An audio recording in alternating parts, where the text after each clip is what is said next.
Mesdames, Mesdemoiselles, Messieurs, bonjour et bienvenue dans la quotidienne des marchés du FX du mercredi 6 juillet 2016. Mardi, les indices à Wall Street se sont effondrés, ne confirmant pas les hausses enregistrées la semaine dernière après le référendum sur le Brexit.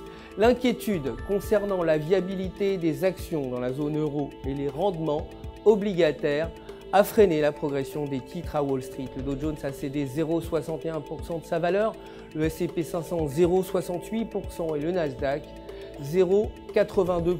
JP Morgan a chuté de 2,79%, clôturant à 59,73 $. Le dollar américain s'est apprécié mardi face à la plupart des devises. Les inquiétudes causées par le vote du Brexit continuent de peser sur le sentiment économique après que la Banque d'Angleterre ait averti des risques potentiels.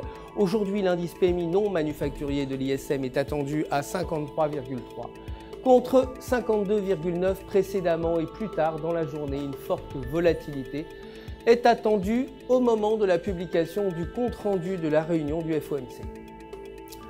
Côté matières premières, l'or a progressé de 0,96%, clôturant à 1 363 $, et le pétrole brut a de son côté chuté de 4,05%, terminant à 48,68 $.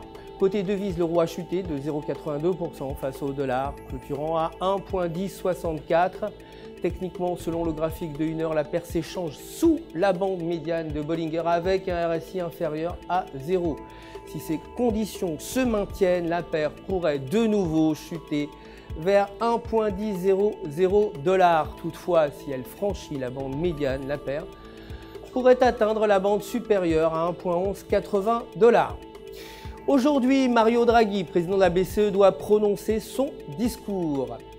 La livre s'est dépréciée de presque 2,5%, le niveau le plus bas en 31 ans à cause du vote du Brexit qui continue d'affecter le marché. Techniquement, selon le graphique de la semaine, tant que le câble s'échange avec un MACD inférieur à 0, il pourrait chuter vers 1,2800. En revanche, s'il franchit ce niveau, il pourrait atteindre 1,3050 $.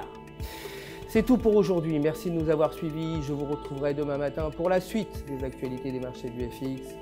D'ici là, restez en notre compagnie sur www.ufx.com pour tous vos besoins de trading. Et vous le savez, un conseiller personnel est là pour répondre si vous avez des questions.